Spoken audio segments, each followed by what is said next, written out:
So I walk into the room and perform hygiene. So hi, my name is Johanna. I'm going to be your student nurse today. Could I please have you state your name and date of birth? Robert Logan Bauer, 022501. Okay, and then if he was an inpatient, we would go ahead and verify that on his armband.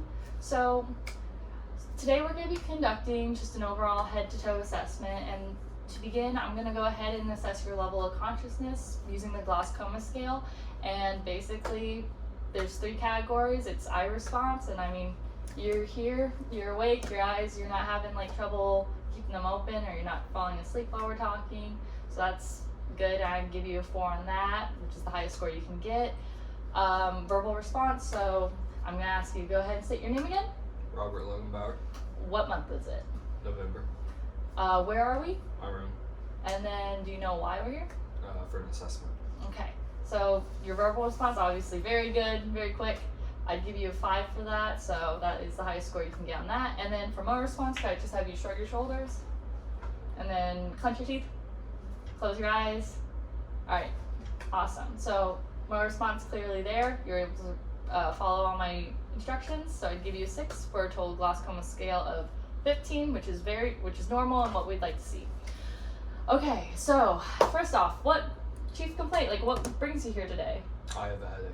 You have a headache. Okay, can you describe that headache for me, like the characteristics? It's got a little pain in the front, a little aching. Like achiness, okay. And then onset, when did this begin? About an hour ago. About an hour ago. And then location, would you say more front, side? The front. Front, okay. And then duration, like how long? About an hour now. Typically last time. Oh, typically lasts about an hour, 2 hours. Okay. And then severity, like from 0 being no pain to 10, worst pain imaginable, where would you rate it? I'd put it at a 1. A 1, okay, so just kind of nagging. Yeah. All right, and then so for patterns, do you notice anything that makes it better or worse in particular? Staying in the darkness makes it better. Loud noises, bright lights make it worse. Okay. And then do you know any like other associated factors or any other, like do you have any nausea? Do you have any? I do not.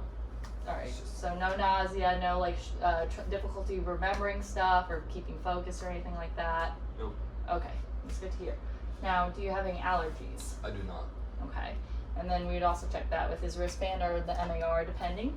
Are you currently on any medications, whether they be over the counter or prescribed or any supplements? I am not. Okay, and then do you have any past medical conditions? I do not. Or diseases? Have you been gone to the hospital or been hospitalized or had any surgeries in the past? I have not. Does your family have a history of chronic or genetic diseases such as type 1 diabetes or COPD or anything like that? Not that I'm aware of. Okay, good to hear. And then, so I assume like your mom or dad don't have anything, or any conditions in particular like prostate or breast cancer or anything? Nope. Okay. So now I'm going to go ahead and ask a little bit about your lifestyle. So on a daily basis, what would you say your daily food and beverage intake is? Like how many meals do you eat a day? Do you stay pre-hydrated? 1 meal a day, and I drink water throughout the day. Okay, so you mainly consume water then as your type of beverage? Okay. Do you normally dine alone or with other people? Depends on the day. Depends on the day. And then nutrition history, do you have like any history of dieting or doing like a keto diet or counting calories or anything like that? Okay, good to hear. And then exercise. Do you particularly go out and exercise, or what kind of exercise do you do throughout the day or normally? I don't exercise. I just get up and move. Basic movement. So like kind of daily living things, like if you need to run an errand, go check the mail, go make something to eat, that kind of thing. Okay. So now I'm going to go ahead and start. We're going to start with your head, and then we'll move our way down for our head-to-toe assessment physically. Just looking at your head and face, like you're very symmetrical. I'm not noticing any abnormal like paralysis or like difficulty giving facial expressions as like we did the glaucoma scale. I'm not noticing any weird bumps or anything abnormal.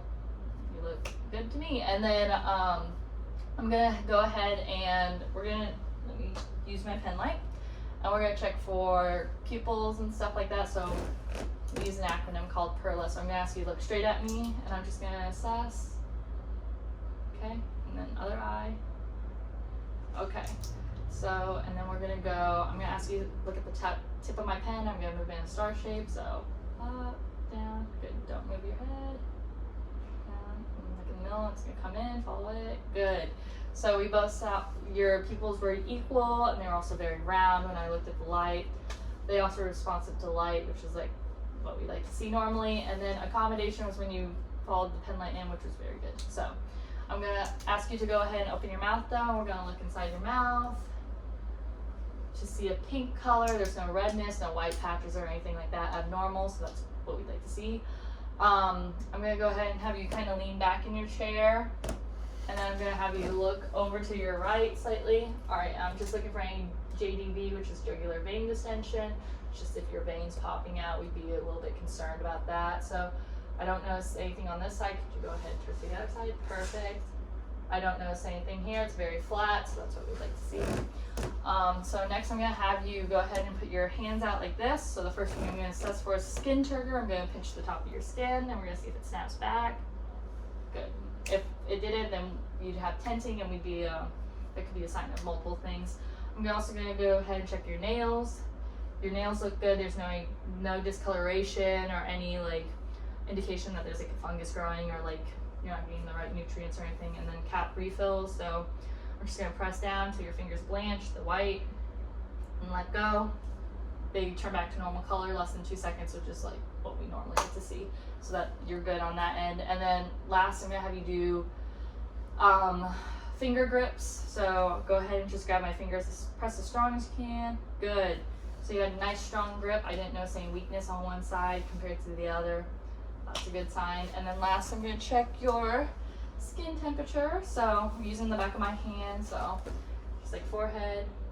You're not overly hot or anything. I don't notice any like inflammation anywhere. So you're just warm to the touch, which is typically what we'd expect.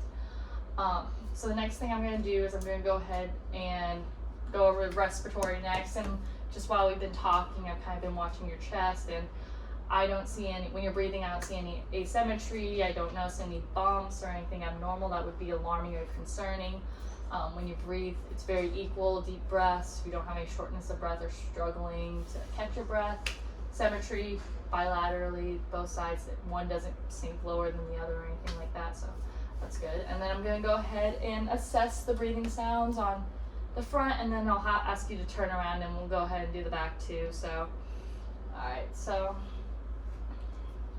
I'm going to go ahead and start. So I'm going to ask you to breathe in, breathe out, breathe in, breathe in, breathe in, breathe in.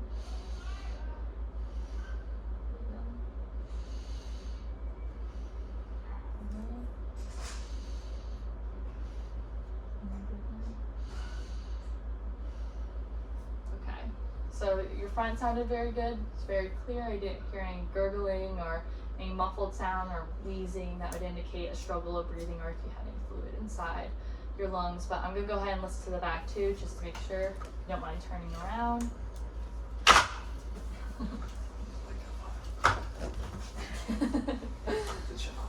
Alright, thank you. So I'm going to go ahead and just follow the outline of your scapula. It's the same thing. So one deep breath in. Out, yes.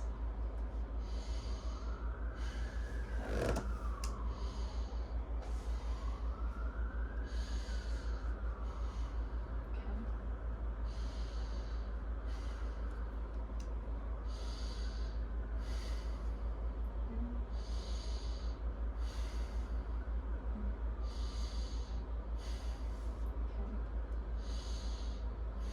All right, last one.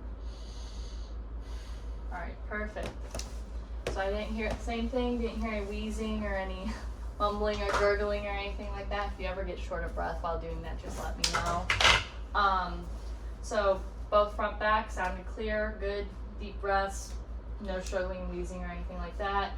I'm gonna go ahead and oscillate, which is what we call listening to your apical pulse, which is right under your chest right there. So I'm gonna go ahead and listen to that, and we're just gonna verify that there's nothing irregular, abnormal about that. So listen to your apical pulse. Okay, sounds good to me. And then, so I'm gonna go ahead and finish the rest of the cardiac. So I have like 5 spots on your chest that I'm gonna go ahead and listen to. And we'll go over that. I just wanna make sure that there's no abnormal beating or there's no murmuring or any concern for like blockage or clot forming or something. So we'll go ahead and do that with the diaphragm first, and then we'll go ahead and switch to the bell. So I'll start here.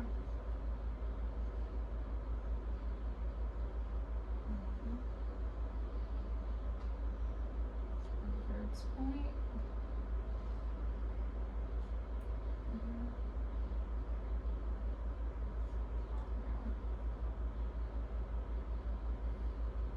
I don't hear anything irregular or anything that would be alarming or concerning, so I'm gonna go ahead and listen with the bell, and that's just to hear like the underlying tones of any murmurs or anything. So same thing. Okay.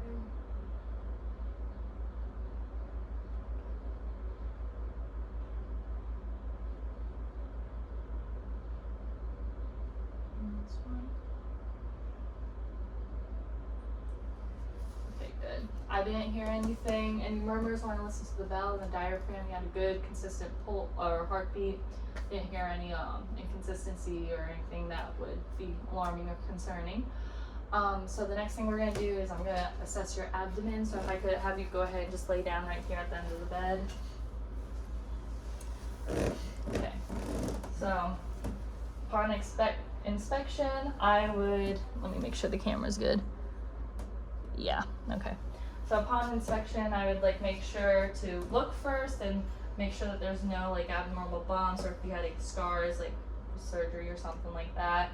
And then so the next thing I would do is I would auscultate. Oh, let me see. So go ahead and auscultate. So we're gonna go 5 spots, 1 here.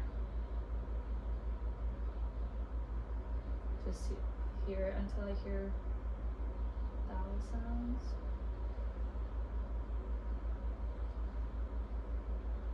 Listening for Brutus right above the belly button, which is any abnormal vowel sounds.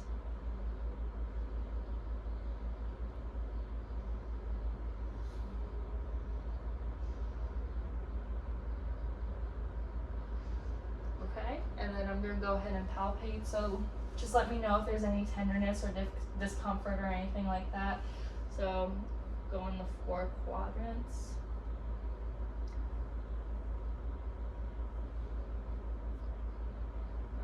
Did that hurt at all? No discomfort? Okay. Go ahead and you can go ahead and sit up. So, but okay. So, first of all, when I was listening to your stomach, I heard normal bowel sounds and like some gurgling, nothing too concerning or anything like that. I listened for Brutus, didn't hear any of that. Palpating seemed smooth, and you said there was no pain, so that's good. And like what we like to see here. I'd like to ask you, have you been noticing if you've had any like extra gas or like any irregular or concerning bowel movements or anything? Nothing out of the ordinary for me. Okay, so that's good to hear. And then, so we're gonna go ahead and go into the lower extremities. So first of all, I'm gonna check your legs for edema, which is just like a fluid buildup in your legs. And okay, upon assessment, you have no edema, so 0. And then we're gonna go ahead and I'm gonna ask you, actually, we're gonna use this bucket. Could you put your feet up here for me, please? I hope this gets on camera. Let me check. Yes, we're good. Okay. So first, I'm actually gonna feel your pulses on your feet. So start with the top one, your dorsal pulse. You can relax. Okay, feel both of them. They're strong, equal bilaterally. They match up. Nothing regular. And then the one inner, use my thumbs. No, actually, no. Use my 2 fingers. Alright, I feel those are a little fainter, but it's probably just positioning. Those are also equal. I can feel those. So both your tibial and dorsal pulls. Good. And then so the next thing we're gonna do is I'm gonna have you do what we call pushes and pulls. So I'm gonna go ahead and have my hands underneath your feet, and I want you to push like you're pressing the gas. Good. And I'm gonna have on top of your feet and pull back. Good. They're both very equal and strong. When you pulled, I didn't notice any weakness in either of the feet or anything like that. So one of the last things we're gonna do is your patellar reflex. So if you could just kind of, let me think. Do you hold my leg up? Yeah, just kind of hold your leg up. It's not ideal, but it's okay. So I'm gonna go ahead and just use the head of my stethoscope, and we're gonna see if we get a little bit of a reflex. Okay. So that you had a reflex, which was good, and that would be like, it's okay if some people don't have reflexes, but it's good. And so you had one, I'd say that was maybe like a 1 or a 2. You know, it was there. It wasn't like super dramatic. That's the word I'm looking for. Dramatic or anything. But yeah, so just to like conclude this, I'm going to go ahead, and this is the end of our assessment. I'll go ahead and let your primary physician know that everything's checking out, or he'll be in to see you soon. Do you have any questions or anything? I think I'm okay. All right, great. Well, it was lovely meeting you, Logan, and hope the rest of your visit goes well. So.